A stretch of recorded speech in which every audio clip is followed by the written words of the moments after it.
The next presentation will then be our results from our risk assessment on the European part of Russia. It's presented by my colleague, Mikhail Rai, who's a responsible sourcing specialist, and I think, Michael, you already mentioned this. There will be two presentations. So first, a presentation on the new risk assessment for European part of Russia, which includes a bit about the risk assessment process, recent updates in the Russian legislation, and a short overview of the identified risks. The second presentation will be risk mitigation, and that's going a bit more into the risks identified and talking about the mitigation measures. We'll give a few examples on how to mitigate risks from Russia, and also talk about certification when sourcing from Russia. Okay, so then let me introduce myself briefly. I'm Mikhail Rai, and I've been working for Preferred by Nature since 2018. I have background in forestry, and I am FSC, SBP, PFC, and legal source lead auditor. Also, I am part of Projects and Solutions division, and this division provides non-certification services, helps implementing due diligence system, and also developing projects. And today I'm going to be talking about exactly one of our projects. It is risk assessment for European part of Russia.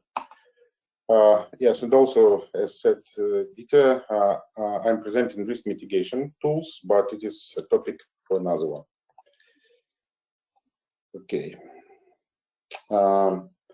Yes, I'll begin by Russian forest sector overview and overview of risk assessment process. Then I'll go on to highlight recent updates in Russian legislation, and finally I'll make an overview of identified risks. But first, I would like to start a poll. It is a question to you. What challenges do you face when assessing risks when sourcing from Russia? So, yes. Yeah. Yes, I see that someone has no problems at all. It is great to know, but yes, we understand that challenges can be different, and that is why actually we are developing such tool like risk assessment and additional tools to help you deal with this issue. Okay, I can go to the next slide. Yes, to get back to our plan, I will start from Russian forest sector overview. The total area covered with forests in Russia is about 67%. And Russia is a large country with wide geography, diverse natural and climatic conditions, and regions have big differences, of course. On the slide, we can see typical pictures of forests in different regions. Caucasus mountain forests include multiple species, such as beech, elm, hornbeam, ash, oak, etc. And it has high capability. Northern regions are often swampy open woodlands, and it imposes relevant limits to the harvesting activities. Central part of Russia has developed agriculture, and area covered by forests is less. And it is often secondary forests with a developed infrastructure. Siberia forests are hard to reach and are represented mostly with conifer species. So how does the geography influences risks? Legislation is the same for the whole country, but there are lots of subsidiary legislation related to the specific region. It prescribes, for instance, cutting age, specific forest inventory requirements, harvesting methods, protected sites and species, and so on. And due to this, reported legality risks can be different depending on the region.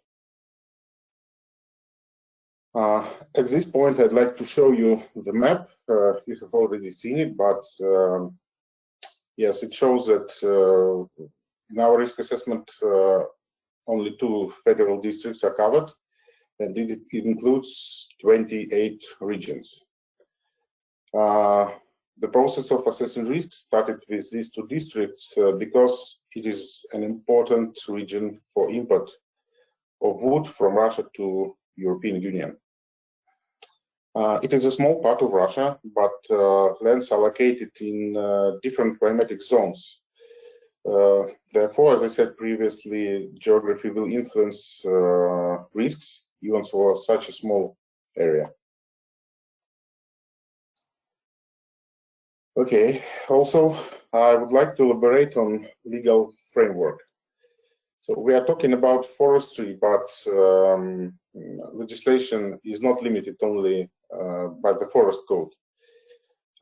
Forest management and forest processing affecting land, water, people, flora and fauna, customs, etc. And for each of these, we have a specific code.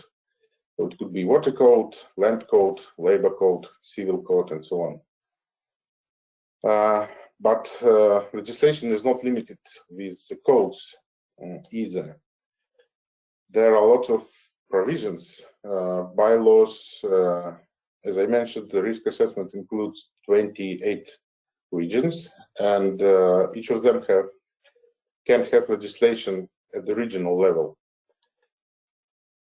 Well, to sum up, Russia is a big country with complex legislation, and all of this can influence risk. Yes, considering possible challenges, we invited 4 external experts. As Dita said, we try to involve as much specialists as we can to be more confident, to be more trustworthy. Experts have a different background and commitment. On the slide, you can see a core group of experts. All the experts have background in forestry and certification, and it is important for our job. And also, all of them were involved in different projects in Russia and international projects as well. Yes, participation of the experts allowed us to look at the legislation problems of its implementation and potential issues from different points of view. You can see that we have, each of experts has a specific skill. We have ecologist, former state forest enterprise director, member of the FSC technical committee, and certification manager in charge of due diligence system and UTR implementation. Furthermore, for developing some specific findings like waste management or third parties' rights, we involved more externals who have relevant background and narrow skills. Also, we conducted several consultations with authorities when it was required, yes, by the process. And now we have draft of the risk assessment in Russian, and we invited independent externals to verify our findings and conclusions to provide more credibility, to guarantee we are in line with current situation in country and in our specific region. Okay, let's move on and discuss recent updates in Russian legislation. We pointed out 3 major changes. Well, first of them is the process launched by government in 2020. It is called legal guillotine. The name is probably scaring, but the process it is a process of amending and updating ineffective and outdated legislation. So government as a forest owner decided to straighten the situation in the forest sector. And as a result of this process, it is an ongoing process still, but as a result, we have several laws amended, and lots of them came into force from the 1st of January 2021. Yes, another current and upcoming update is upgrading and improving unified state database. It is called EGIS. So government also, as a forest owner, determined to improve accounting issues. The main goal is to increase forest usage efficiency, and the method is to trace the movement of wood and wood products. We have listed here some upcoming changes. The process will go on until 2023. So the new features are photo and video records. It will be mandatory for legal entities to register vehicles. Also, we are looking forward to merging with state forest database. So as a result, we will have one huge database with maps, with forest inventory data, with transactions, and so on. Also, forest management units will have to provide forest declarations and forest management reports in the database by themselves. Now, forest authorities doing these things. Terminals shall be registered. Also, restrictions on issuing accompanying documents will be enforced, and tracking systems on vehicles will be implemented. So it will help to improve traceability in the forest sector. And now we have only roundwood and sawnwood registered in EGIS, and in 2023, all forest products shall be registered in the system. And one more thing on the agenda, it is roundwood logging ban expected in 2022. It is actually not a ban.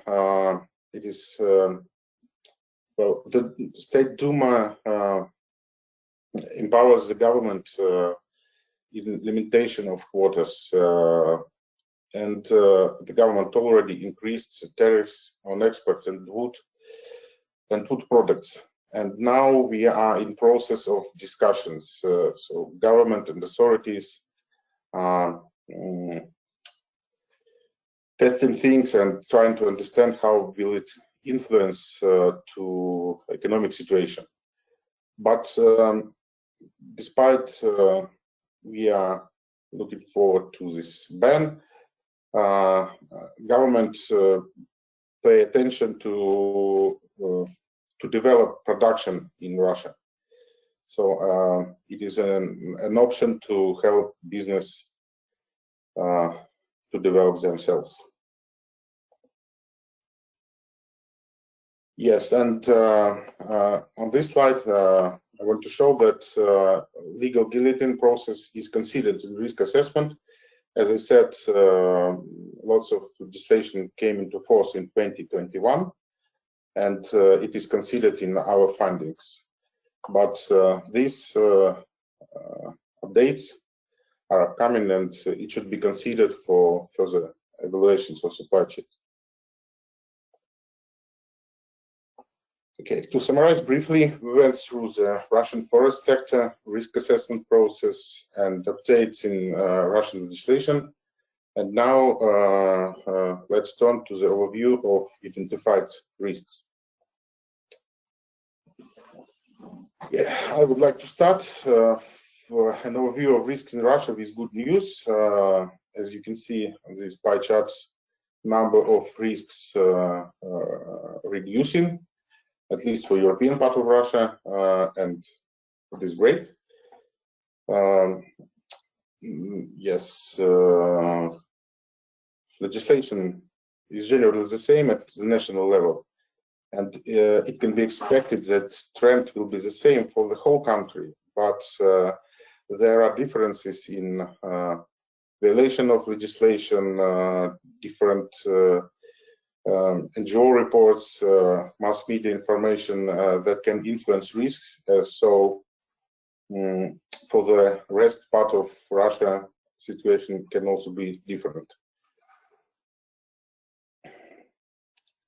On the slide, you can also view a comparison and overview of risks.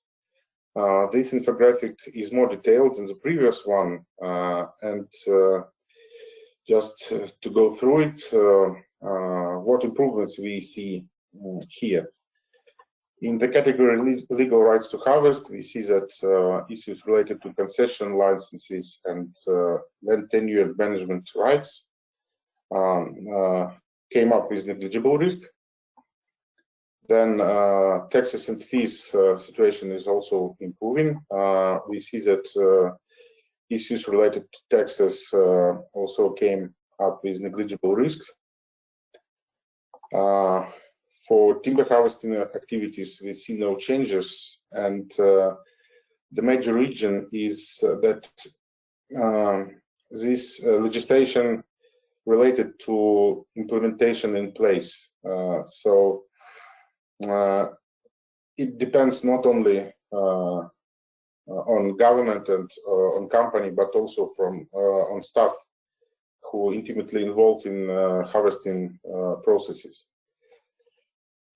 Yes, for third parties' rights, we see no changes except customary rights. It became not applicable because legislation, customary rights are covered by relevant legislation. And we can see all the issues in indigenous traditional people rights.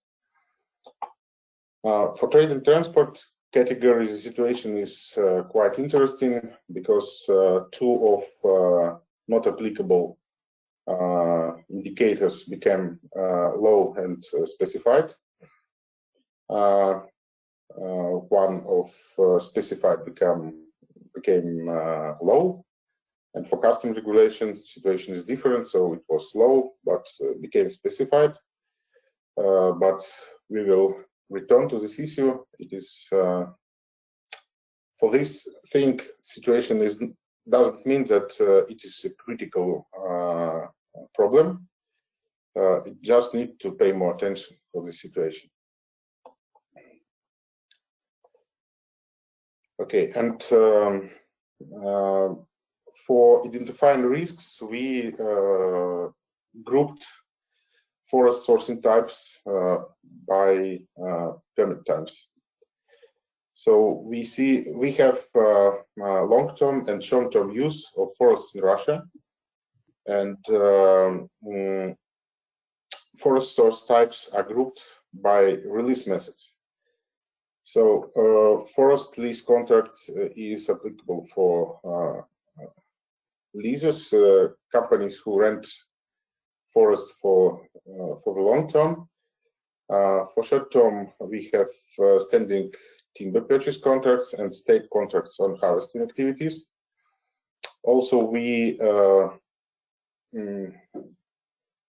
made separate this type of use. It is Rosimущество, or in English, property management agency. So leases are not forest managers in this situation, and harvesting activities are conducted by contractors, and selling are conducted by property management agency. So it is also a different case. And permanent unlimited use, it is related to prison services mostly. Okay, and on this slide, I want to summarize why do we see improvements in the forest sector. As I said, legislation is changing, and government implement a lot of efforts to make forest sector better and more transparent and more legal. Yes, the second point is that economical situation is that exchange rate and operations toward more foreign markets push companies to implement certification to be in line with UTR, FSC, and PFC requirements, and it is well, non-governmental tools help to be in line with legislation here. And also the third point is that we see improvement of control measures and practice from huge companies such as sawmills, paper mills, and etc. Because such companies need to be legal, and they also work with their suppliers, small business, and help them to improve themselves as well, to be legal. So welcome back, everybody. We'll resume, and Mikhail will continue with this presentation. Please. Okay, I can start, yes? Okay. Yes, please continue, Mikhail. Thank you. Here I'm going to be talking about risk mitigation tools. So I'll begin with risk mitigation guide overview, and I will say about the documented guide we are going to develop. Then I'll go on to highlight identified risk for European part of Russia. Next, we will go through cases of mitigation measures implementation. And finally, I will say about role of certification. But again, I want to start from a quick poll. What kind of risk mitigation measures are you implementing for supply chains from Russia?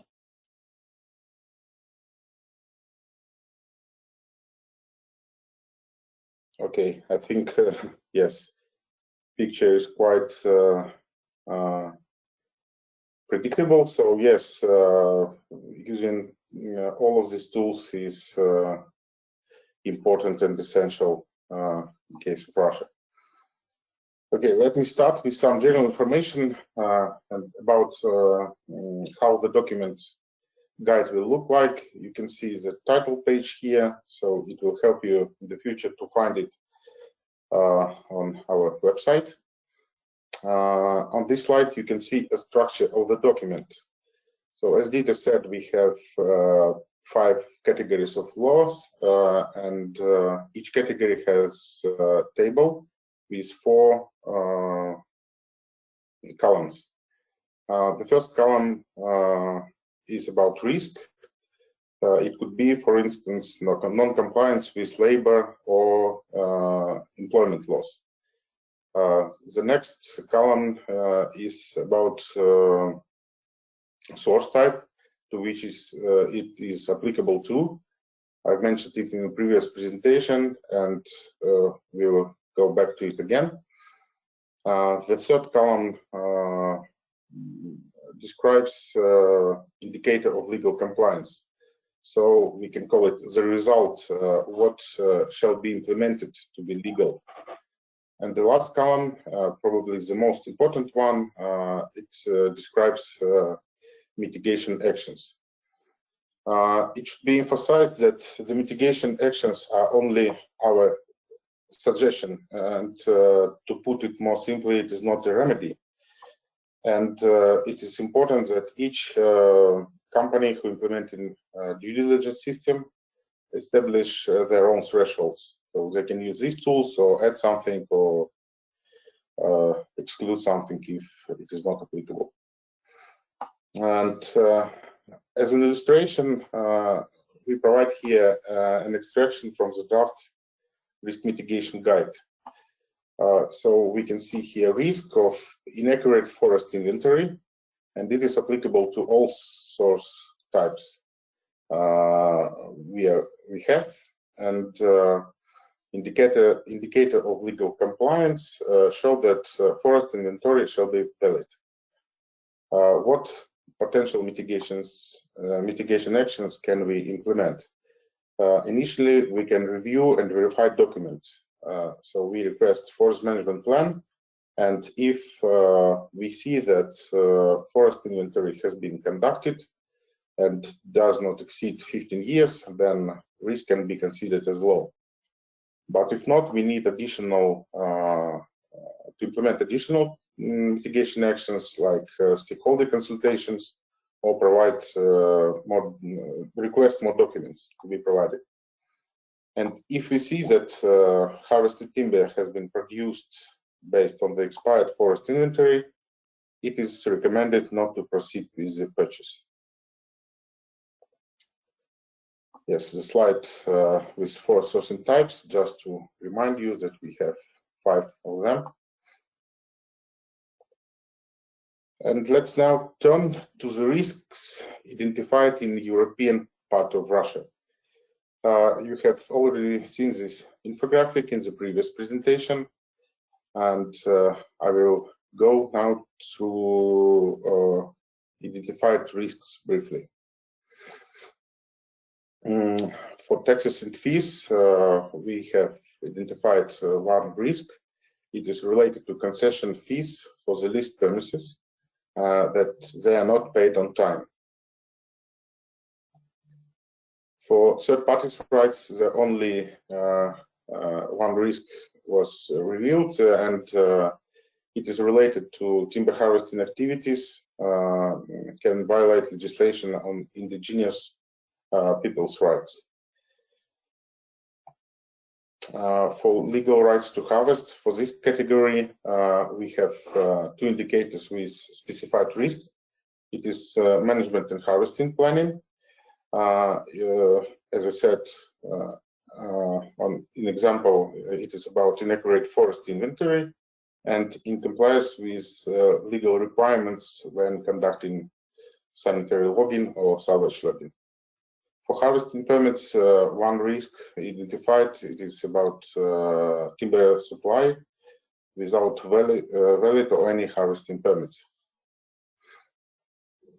For trade and transport, we see risk for 2 indicators. It is related to trade and transport and custom regulations.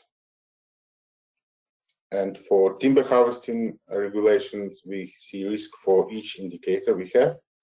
And it is really the most challenging category of legislation. And we need to provide more thoughts here to prove wood is legal. And now I'd like to move on to the next part with mitigation measures and examples. To return to the beginning and to the poll, the following mitigation measures are possible. So we can address some issues collecting documents and using online database. So it is desk-based evaluation. Also, we can involve stakeholders and get their opinion about the situation. It is also important because stakeholders are close to the situation and they can provide most recent information. Also, on-site audits are needed, especially for timber harvest regulation, because we can go on site, we can see by ourselves what is going on and how legislation is implemented in practice.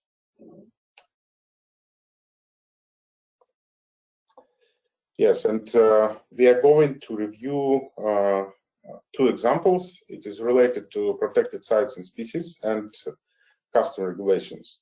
And I will explain why we think it is interesting cases. For protected sites and species, risk can be mitigated using each step. so it can be reduced and mitigated by only desk-based assessment. Initially, you need to review relevant documents and to analyze available databases. You can see a screenshot here. So for some regions, we have quite a detailed database with compartments, with protected sites, and it can be compared with documents we can get from Forest Manager. And then if everything is okay and the information is matched and similar in the same document, in different documents, we can say that the risk is low. But if we face lack of information or controversial data, we have to resort to consultations. During consultation, we can collect the most recent data regarding borders of protected sites, regimes, and cases of violation of legislation. Stakeholder can confirm that everything is okay or express doubts. If everything is okay and we receive clarification about ambiguities in documents, we can say that the risk is low. But if not, we definitely need to go on site. And on-site verification is mostly applicable for rare species. It is also in the scope of this indicator. When we see from the documents and consultations that within borders we have species of trees listed in the Red Book, we have to collect additional evidence. So, I mean, go on site and to see ourselves if everything is conserved and saved as required. Now, let's go to custom regulation. As I said previously, custom regulation in 2017, we had negligible risk conclusion, so low, but now we came out with specified risk conclusion, and the only problem is possibility of export would bypass custom services. And the only document we think is necessary to be collected is custom declaration. Because to get custom declaration, you need to complete and to provide to custom services a lot of documentation. It is foreign trade contract, it is phytosanitary certificate, it is letter to custom services, and relevant fees shall be paid. So if everything is okay, custom services provided the declaration, and it can be considered that all steps, all necessary documents are in place. So it is probably the easiest specified risk we have, especially when exporting. Companies collect the documents, so it shall be not an issue. And we have an example, really interesting one, why on-site visits is needed. Here we provide a technological map, and it is really ridiculous. So lots of information is missing, as we can see.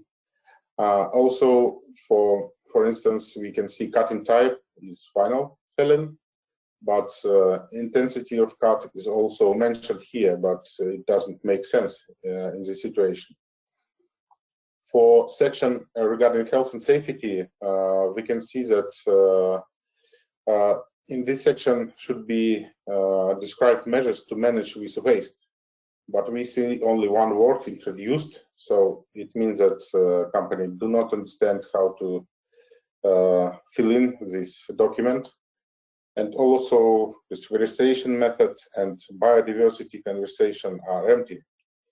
So we cannot say that this document is completely illegal because the template is filled in as required by applicable legislation. but this document can cause problems in implementing rules and requirements by staff. So people cannot understand what to do, what to protect, what to save, what to cut even. So it is really a very bad example of technological map. And on the next slide, we want to show you a technological map, which is a very good example. So we can see that each field is completed, and well, it has a lot of information to show staff, to show local management what shall be done. And also, it is easier to authorities than to work with this document and to compare situation on the harvesting side and what was planned and what was done. Okay, and what about certification? Certification is a robust mitigation measure, and in our opinion, certification addresses most of risks related to forest sector. However, place of origin and information regarding species shall be collected. And also, certification doesn't cover trade and transport issues in terms of legality. So such information shall be collected as well. You know that we have 100% claims in different schemes, and we have controlled materials, controlled inputs. So for input of control material, situation is a little bit different. We agree that certification let us mitigate risks, but controlling non-certified suppliers is a really challenging task for certificate holders. And by the way, that technological map is a result of double verification of the company who is a certificate holder with control wood inputs. So as we can see that it is not always possible to implement requirements of relevant standards, and that is why our suggestion is to during verification, during desk-based evaluation, try to confirm mitigation measures are in place. And we suggest to request supply chain map and use sampling to verify that risk of mixing and the risk of origin are covered, and company implements requirements of relevant standards and risk assessments as necessary. And then, based on desk evaluation, we can conclude that risk is low. Okay, and yes, Dita said a lot, I think, about upcoming tools we are waiting for in summer. You can write on email and subscribe on our news. So you will be promptly receive promptly information about our sourcing hub updates we have. Thank you, and I'm ready to question we have.